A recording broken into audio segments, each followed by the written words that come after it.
Audio Jungle.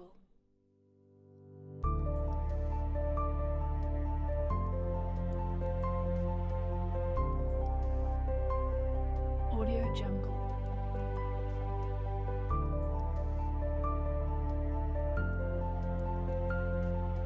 Avec plus de 3000 heures de soleil par an, le village d'Eus est l'un des plus ensoleillés de France. Son nom provient d'un cheminement linguistique du latin ilex, qui est la Yeuse, l'autre nom du chêne vert. Le nom du village a évolué vers Elicé, puis Els, jusqu'à Eus. Les habitants sont les Euschenks. On les surnomme Juerts ou Juertes, c'est-à-dire les lézards verts, à cause de l'ensoleillement exceptionnel du village. Autrefois, le village se trouvait près de la chapelle romane Saint-Vincent de Valle.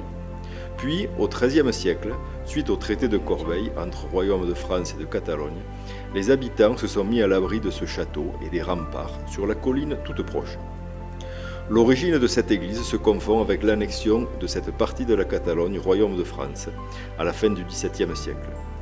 Jusqu'au traité des Pyrénées, en 1659, le village, à la frontière nord de la Catalogne, possédait un important château qui gardait à la fois la frontière et le passage par la vallée de la Tête. La nouvelle église Saint-Vincent a été construite de 1726 à 1743 sur l'emplacement du château médiéval, qui avait été rendu inoffensif par les troupes françaises. C'est ce qui lui donne cette silhouette si imposante. Le clocher est de style classique. Une entrée pavée d'une calade précède une grande nef. Dans le transept nord, on voit l'abside de l'ancienne chapelle médiévale. L'autel possède un retable de style baroque. Il est l'œuvre de Pau Sunyer et de Lluís Baixas. Autour de la Vierge de Saint-Vincent, on peut voir les 4 docteurs latins de l'Église, Saint Jérôme, Saint Ambroise, Saint Augustin et Saint Grégoire le Grand. Sur la clé de voûte du sanctuaire figurent les armoiries d'Eus, de gueules rouges, à meules d'or soutenues de 2 palmes. Elles représentent le martyre de Saint-Vincent. À gauche de l'autel se trouve une roue à clochette, la Roda dels Esquellits.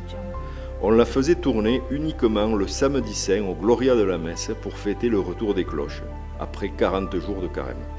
Aujourd'hui, cette roue est actionnée pour les grandes messes, pour les mariages et pour les événements un peu importants. Sur les faces sud et ouest du clocher, 2 blasons sur lesquels des cercles symbolisent des traces de boulets de canon. C'est un hommage au fait de 1793, lorsque le conseil municipal de l'époque refusa de rompre son serment républicain et de se rendre aux troupes espagnoles.